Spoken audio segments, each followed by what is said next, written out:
Good morning, everyone.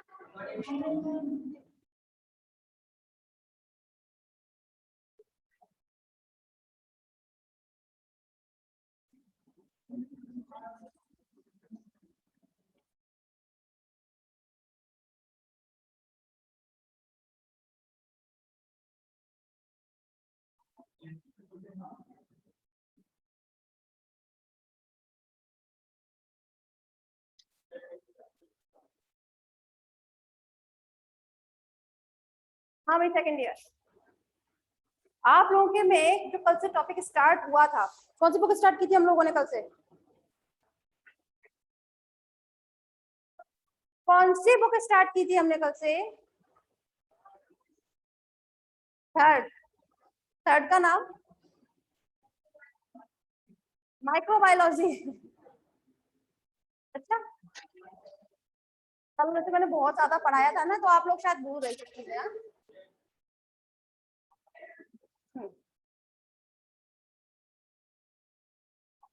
बैठिए जल्दी।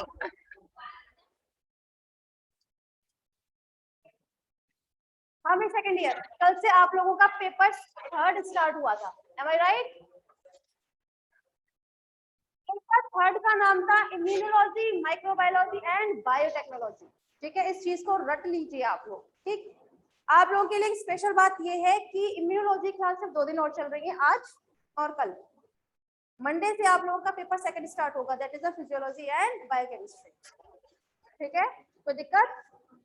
तो 2 दिन आप लोग इसे स्टडी कीजिए, उसके बाद फिर हम मंडे से स्टार्ट करते हैं। ठीक है, चलिए। पेपर थर्ड इम्यूनोलॉजी, कल इसका सिलेबस लिखवाया था आप लोगों को। बायोटेक्नोलॉजी का हम बाद में देखेंगे, अब जब उसको दोबारा स्टार्ट कराएंगे तब। ठीक है, तो चलिए।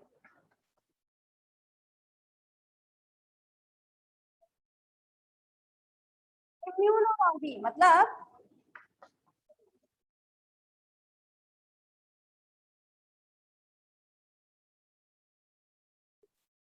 प्रतिरक्षा विज्ञान। क्या होता है ये बताइए?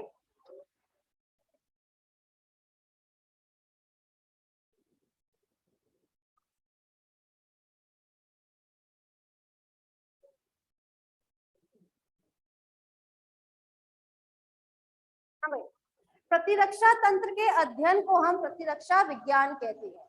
मतलब अब भाई आप लोग इतना तो जानते ही है ना, लॉजी वर्ड किस चीज को रेफर करता है आपका?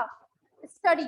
Study of immune system is known as the immunology. आपको पता होना चाहिए। अच्छा, प्रतिरक्षा तंत्र क्या होता है?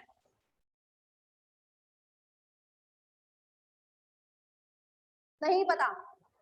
अगर मैं एक छोटी सी बात बोलूं तो किसी भी बाहरी परजीवी के द्वारा हमारी बॉडी मतलब किसी भी पोषक, होस्ट, मैं जनरली होस्ट बोलूंगी। ठीक है, किसी भी भाई एक कोई भी एंटीजन है आपका, यहाँ पर कोई भी एक इंसान है। ठीक है, तो ये आपका होस्ट होगा। कौन होगा? होस्ट। आप लोग कभी बीमार होते हैं, जुकाम होता है, तो आप होस्ट हो गए। समझ में आ रही है? तो होस्ट का मतलब क्लियर होना चाहिए। तो किसी भी बाहरी परजीवी जब किसी होस्ट की बॉडी में एंट्री करता है, तो उस होस्ट की बॉडी जो है वो क्या करती है? अपने अंदर एक डिफेंस मैकेनिज्म क्रिएट करती है। डिफेंस मैकेनिज्म समझते हो? लड़ने की ताकत जो मिलती है हमें उस बाहरी परजीवी के अगेंस्ट, उसे हम क्या बोलते हैं? प्रतिरक्षा तंत्र या फिर इम्यून सिस्टम या इम्यूनिटी। ठीक है, एक बात मैं क्लियर कर देती हूँ अपनी बात को। आप लोग देखते हैं कि आपको जुकाम होता है, क्यों होता है जुकाम? सर्दी की वजह से। एक्चुअली कोई भी बाहरी प्रतिजन जो होगा, बाहरी प्रतिजन तो कोई भी हो सकता है, आपका बैक्टीरिया, वायरस, कवक, कोई भी हो सकता है। ठीक है, जैसे कोरोना है, वायरस की वजह से हो रहा है। हो रहा है कि नहीं हो रहा है? तो यहाँ पर अगर हम लोग बात करें तो अब क्या होगा? ये जो कोरोना का जो आपका वायरस है, ठीक है, वो क्या होता है अब आपका? एंटीजन कहलाया जाएगा, प्रतिजन। ठीक है, जैसे ही वो होस्ट की बॉडी में एंट्री करता है तो क्या होगा? उस जो होस्ट है आपका, जो शरीर है, पोषक जो है, वो उसका शरीर क्या करने लगता है? इसके प्रति एक डिफेंस मैकेनिज्म क्रिएट करता है।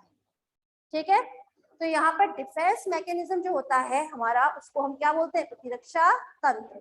बाहरी परजीवी से हमारे शरीर की सुरक्षा करने हेतु जो एक तंत्र उपस्थित होता है, उसको हम प्रतिरक्षा तंत्र कहते हैं। क्लियर है?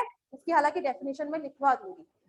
ठीक, क्वेश्चन यहाँ पर ये आता है कि ये जो इम्यूनोलॉजी है, ये तो मैंने बता दिया, इम्यून सिस्टम की स्टडी को बोलते हैं हम, है ना, स्टडी ऑफ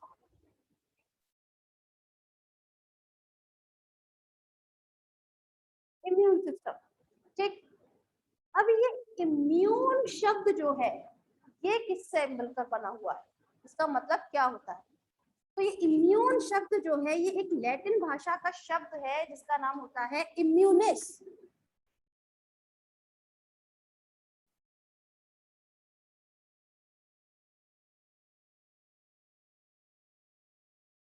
ठीक है, इम्यूनिस से मिलकर बना हुआ है आपका इम्यून सिस्टम। ठीक, उसमें इस इम्यूनिस का मतलब होता है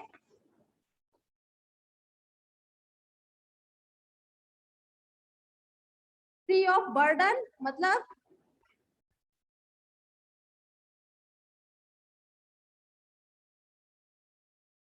बोझ से मुक्ति। समझ में आ रही है? अगर हम बात करें तो ये बोझ क्या है आपका, कोई भी प्रतिजन हो सकता है, कोई भी आपका बैक्टीरिया, कोई भी आपका वायरस जो हमारे शरीर में प्रवेश किया है, उसके अगेंस्ट ही तो भाई हमें क्या मिल रहा है, एक प्रतिरक्षा मिल रही है, जो सुरक्षा मिल रही है हमें, वही तो हमको इस बोझ से, इस बैक्टीरिया से निजात दिलाएगा, उसे मुक्त करवाएगा। तो इसीलिए इम्यूनिस वर्ड जो है ये लैटिन भाषा का शब्द है जिसका मतलब होता है बोझ से मुक्ति। क्लियर है? किसी को कोई परेशानी समझ में आ रही है? तो चलिए अब हम लोग बात करें अगर इसके इतिहास की। चलिए, इतिहास को जानने से पहले बहुत नॉर्मल सी चीज है, इम्यूनोलॉजी हम लोग स्टडी कर रहे हैं, ठीक है, तो आपको पता होना चाहिए इम्यूनोलॉजी के जनक कौन है। कौन है भाई जनक?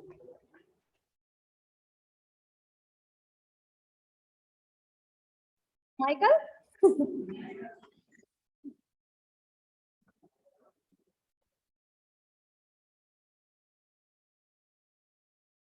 Edward Jenner. ठीक है, एडवर्ड जेनर ने क्या क्या बोलते हैं उसको, हम जनक बोलते हैं, ठीक है, इम्यूनोलॉजी का। साथ में किसी किसी बुक में आपको जनक के तौर पर लुइस पास्चर का नाम भी देखने को मिलेगा। ठीक है, लेकिन क्लास में आप लोगों को बात क्लियर कर दूं कि एडवर्ड जेनर ही है आपके जनक इम्यूनोलॉजी। समझ में आया? आपके पास्चर को हम नहीं बोलते हैं, क्यों नहीं कहते हैं? एक्चुअली बहुत से लोग इसलिए लुइस पास्चर का नाम सजेस्ट करते हैं क्योंकि लुइस पास्चर ने ही सबसे पहले जर्म थ्योरी ऑफ डिसीज दी थी।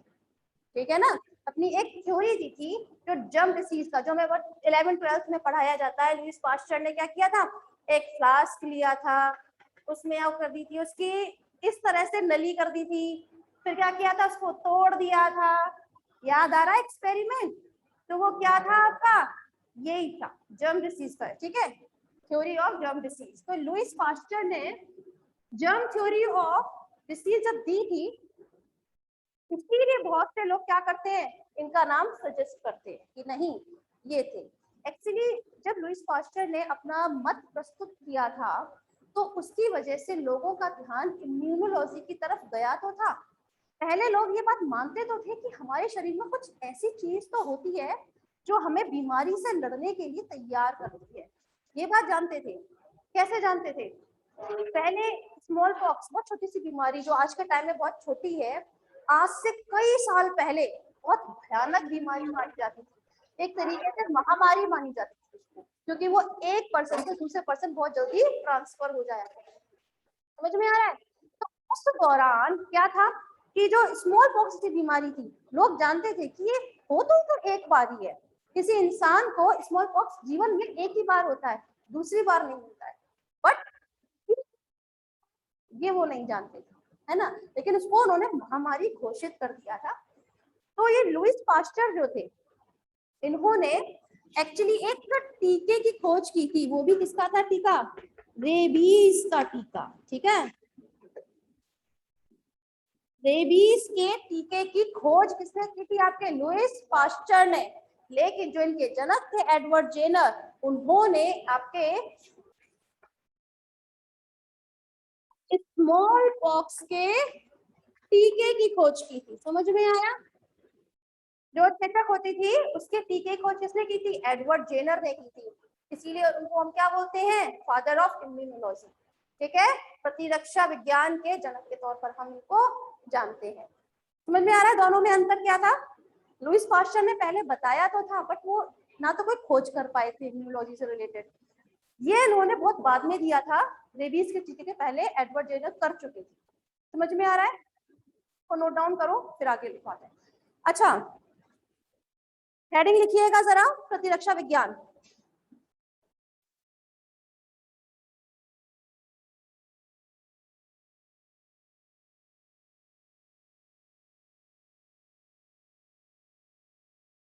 देखिए इसमें डेफिनेशन, पोषक के शरीर में,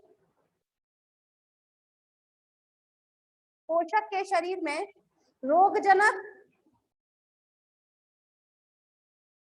या परजीवी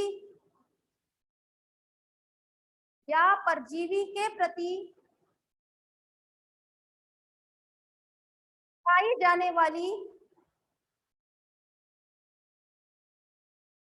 क्षमता को रोधक क्षमता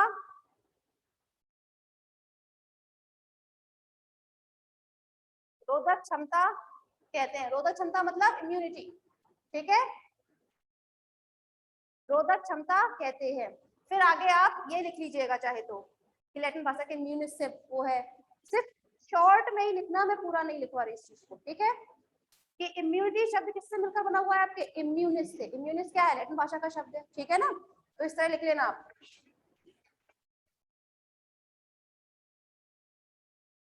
इम्यूनिटी इक्वल्स लैटिन है अब चूंकि, और इम्यूनिस से। ठीक है, शॉर्ट में लिखना सीखें, बाकी तो आप लोगों को आपकी बुक में मिल ही जाएगा अच्छे से।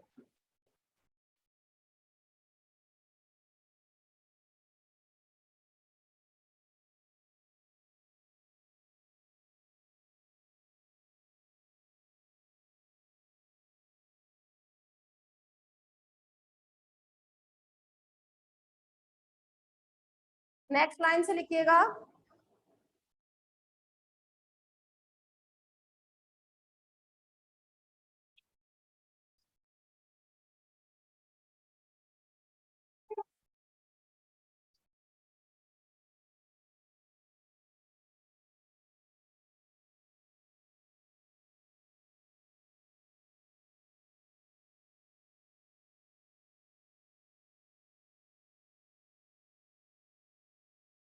हो गया।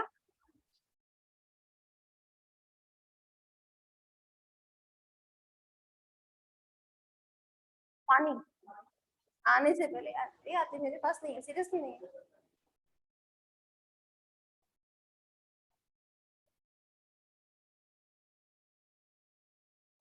लिख लिया सभी ने? गुड, तो बता दो क्या करें आप।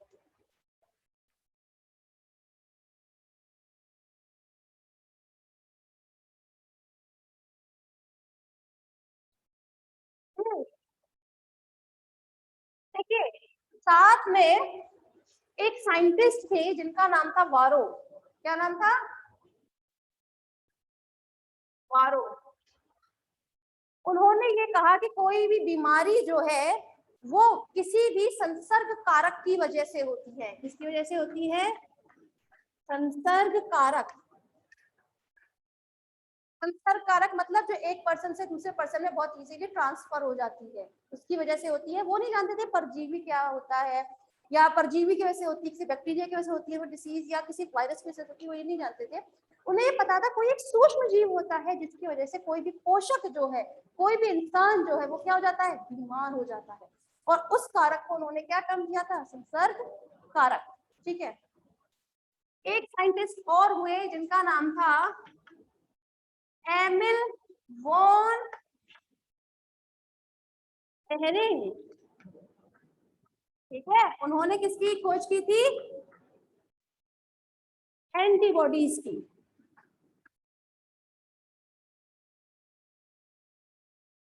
ठीक है, किसकी खोज की थी? एंटीबॉडीज की। अच्छा, एक साइंटिस्ट और हुए जिन्होंने ब्लड ग्रुप की खोज की थी, रक्त समूह। क्या नाम था, पता है?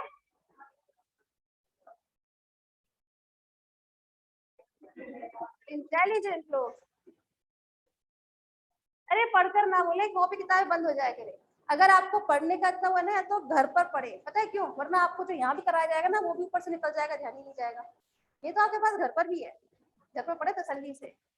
अच्छा, मेरा सवाल खत्म नहीं हुआ अभी तक। हाँ भाई, किसने की थी रक्त समूह की? कार्ल एंड स्टीनर ने, ठीक है।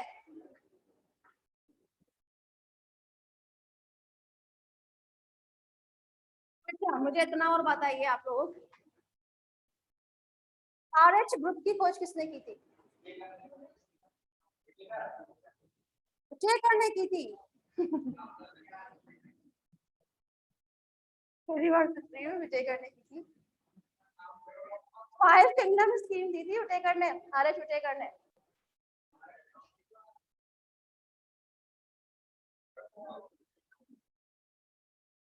हाँ बताएं जरा, RH फैक्टर की खोज किसने की थी? हाँ, कार्ल एंड स्टीनर ने तो की थी, लेकिन साथ में एक साइंटिस्ट और थे जिनका नाम आता है वीनर। किसी किसी बुक में वीनर का नाम छोड़ देते हैं, लेकिन वीनर ने और कार्ल एंड स्टीनर, इन दोनों ने की थी आपके RH फैक्टर की। समझ में आ रही है? साथ में अगर हम और भी साइंटिस्ट के नाम जोड़ना चाहे तो आप जोड़ दीजिएगा, ठीक है, बट मैं स्किप करा रही हूँ। इतिहास आप लोग खुद स्टडी कीजिएगा। जितना भी आपको इम्यूनोलॉजी में पढ़ाया जाएंगे ना कि इसकी खोज इसने की थी, उसकी मेदावर ने ये कहा था, MCH की खोज इसने की थी, सब चीजों के नाम आप इतिहास में इजीली लिख लीजिएगा, ठीक है। इस पर हम इतना फोकस नहीं कर रहे। आगे बढ़ते हैं हम। देखिए, अब हम बात करें अगर प्रकार की, इम्यूनिटी के प्रकार, ठीक है। तो इम्यूनिटी के दो प्रकार होते हैं। कितने होते हैं? दो प्रकार की होती है। फर्स्ट है आपकी अविशिष्ट इम्यूनिटी। इम्यूनिटी को क्या बोलते हैं हिंदी में हम? रोधक क्षमता और, देखो, प्रतिरक्षा।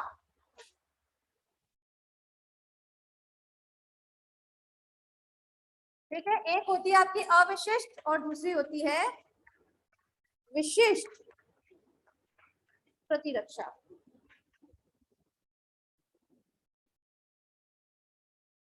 ठीक है। अच्छा, नाम से ही पता चल रहा है कि अविशिष्ट, अविशिष्ट प्रतिरक्षा क्या होती है? नाम से पता चल रहा है, पता है, जो बिल्कुल विशिष्ट ना हो। ठीक है, अगर मैं एग्जाम्पल दूं तो हमारी जो स्किन होती है ये, ठीक है, ये एक अवरोधक का काम करती है। क्या ये सिर्फ बैक्टीरिया के लिए काम करती है? वायरस के लिए भी काम करती है, फंजाई के लिए भी काम करती है। एम आई राइट? जो हमारे नेजल हेयर होते हैं, नेजल हेयर समझते हैं आप कि नाक के अंदर जो बाल होते हैं, नेजल हेयर, ठीक है, ये भी एक बैरियर का ही काम करते हैं, अवरोधक का काम करते हैं। तो क्या ये सब आपके स्पेशल होते हैं कि नहीं? सिर्फ वायरस जाएगा उसको तो हम अंदर जाने देंगे, लेकिन बैक्टीरिया को रोक लेंगे हम? ये सारे अविशिष्ट होते हैं, मतलब किसी एक के लिए नहीं होंगे, सबके लिए एक जैसा ही काम करेंगे। समझ में आ रही है? दूसरी खास बात, ये जो अविशिष्ट प्रतिरक्षा होती है इसे हम एक टर्म और देते हैं, दैट इज अ जन्मजात।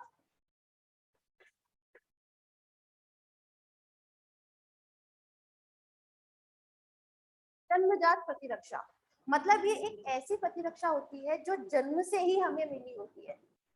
हमें स्किन क्या हम बाद में लेते हैं? जन्म होने के बाद में? नहीं।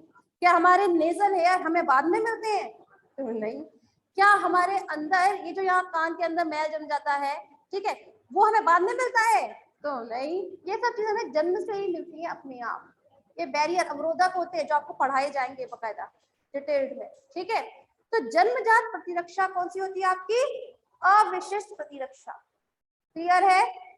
वही अगर हम बात करें विशिष्ट प्रतिरक्षा की, तो विशिष्ट प्रतिरक्षा एक ऐसी प्रतिरक्षा होती है जिसे हम जन्म के बाद में उपार्जित करते हैं। अब इसका मतलब समझा देती हूँ, एक सेकंड। विशिष्ट प्रतिरक्षा क्या होती है? जैसे हम जन्म के बाद में उपार्जित करते हैं। उपार्जित मतलब सीखते हैं, ठीक है, ये हमें जन्म से नहीं मिलती है। ठीक, तो ऐसी प्रतिरक्षा को हम क्या बोलते हैं? आपकी उपार्जित प्रतिरक्षा। एग्जाम्पल समझ नहीं आया होगा उपार्जित का मतलब क्या है ना? शक्लें बता रही बच्चों की। स्मॉल पॉक्स सब जानते हैं, चेचक सब जानते हैं, ठीक है। यहाँ पर समझ लीजिए, आगे नहीं समझाऊंगी इस चीज को, अभी समझाना दोबारा।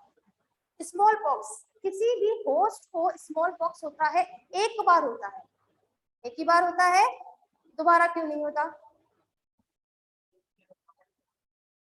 सुना ही नहीं दिया। स्मॉल पॉक्स के जो माइक्रो ऑर्गेनिज्म होते हैं, इसको मैं एंटीजन बोल दूं, ठीक है। ये एंटीजन जैसे ही किसी होस्ट की बॉडी में एंट्री करते हैं, फर्स्ट टाइम की बात कर रही हूं मैं, फर्स्ट टाइम, ठीक है। तो होस्ट की बॉडी में इस एंटीजन के अगेंस्ट, इस एंटीजन के प्रति कोई भी प्रतिरक्षी, कोई भी एंटीबॉडी नहीं होती, होती है क्या? नहीं होती है। तो यहाँ पर पहले उस पर एंटीबॉडी नहीं होती, ठीक है। लेकिन जब किसी बच्चे को अगर स्मॉल पॉक्स होता है तो बड़े बुजुर्ग क्या बोलते हैं? डॉक्टर के पास मत लेके जाओ इसको, 6-7 दिन रहने दो, अपने आप ठीक होने लगेगा, बस बिगाड़ो मत, डॉक्टर के पास जाएगा, बिगड़ जाता है, ऐसे बड़े बुजुर्ग बोला करते हैं। सही बोल रही हूँ मैं? क्यों बोलते हैं वो ऐसा? वो तो डॉक्टर नहीं है, क्यों बोलते हैं?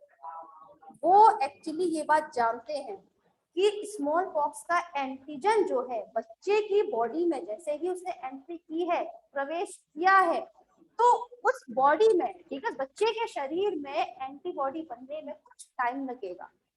ये टाइम 6 से 7 दिन होता है। समझ में आ रहा है? स्टार्टिंग में क्या होगा, जैसे ही एंट्री किया उस वक्त तो एंटीबॉडी नहीं होती है, ठीक है। लेकिन 2-3 दिन बाद अब शरीर है भाई, एंटीजन प्रवेश करते ही एंटीबॉडी को बनाने के लिए उत्प्रेरित करता है एंटीजन, ये इसकी खासियत होती है, ठीक है। जैसे ही ये प्रवेश किया, बच्चे के शरीर ने एंटीबॉडी बनाना शुरू कर दिया। एक समय ऐसा आएगा कि एंटीजन की मात्रा से एंटीबॉडी की मात्रा ज्यादा हो जाएगी। जिस दिन ज्यादा हो गई उसी दिन क्या होने लगेगा, बच्चा ठीक होने लगता है। समझ में आ रही है? अच्छा, 6-7 दिन बाद ये बच्चा ठीक हो गया, ठीक। लेकिन ये जो एंटीबॉडी बने थे ना इसके कुछ टाइम के बाद, ये इसके शरीर की जो कोशिकाएं होती हैं, ठीक है, उन्होंने इसको याद रख लिया। स्मृति कोशिकाएं बोलते हैं इनको हम, ठीक है। स्मृति कोशिका मतलब जो स्मृति कोशिका थी, इन्होंने याद कर लिया हमारी कोशिकाओं ने कि कभी भी ये एंटीजन दोबारा से प्रवेश करेगा ना, तो हमें इसी तरह के एंटीबॉडीज की जरूरत है। समझ में आया? अगर हमारे घर कोई भी चोर आता है तो हम उसकी शक्ल अगर देख ले, ठीक है, तो हम पहले से ही उसके लिए क्या कर देते हैं, गेट बंद कर देते हैं, तो चोर है भाई, हम पहले से पहचान लेते हैं। एम आई राइट? सेम चीज हमारा शरीर करता है। वो क्या करेगा, फर्स्ट टाइम में तो बीमार हो गया बच्चा, लेकिन जैसे ही सेकंड टाइम यही एंटीजन, स्मॉल पॉक्स का जो एंटीजन है, उसी बच्चे के शरीर में दोबारा से प्रवेश करेगा, तो उस बच्चे का शरीर पहले से जानता है कि इस बीमारी से लड़ने के लिए मुझे किस प्रकार के एंटीबॉडीज की जरूरत है। तो वो स्मृति कोशिकाएं जो है फटाफट से विभेदित होने लगती हैं, 1 से 2, 2 से 4, बहुत जल्दी जल्दी डिफरेंशिएट होती है, और बनने के बाद क्या करती है, उस एंटीजन को मार देती है। समझ में आया? जिसकी वजह से वो बच्चा जो है दोबारा से बीमार नहीं होता। समझ में आ रही है बात? तो ये रीजन होता है कि स्मॉल पॉक्स कभी भी जिंदगी में एक बार होने के बाद दोबारा नहीं होता। क्लियर है? अच्छा, मेरी उपार्जित से क्या मतलब है? उपार्जित मतलब ये हमने सीखा ही तो है, हमारे शरीर ने इस प्रकार की एंटीबॉडीज बनाना सीखा ही तो है। जन्म से तो नहीं पता था उसके शरीर को कि भाई इस तरह के एंटीजन के लिए हमने ये वाली एंटीबॉडीज बनानी है। उसके शरीर ने बाद में ये चीज उपार्जित की है, सीखी है। समझ में आया? इसीलिए इसको हम क्या बोलते हैं, उपार्जित प्रतिरक्षा। क्लियर है? किसी भी स्टूडेंट को क्लियर नहीं है पूछ लीजिए हाथ खड़ा करके, शर्माने की जरूरत नहीं है। हाँ भाई, समझ में आया स्मॉल पॉक्स दोबारा क्यों नहीं होता? उपार्जित का मतलब पता समझ में आया?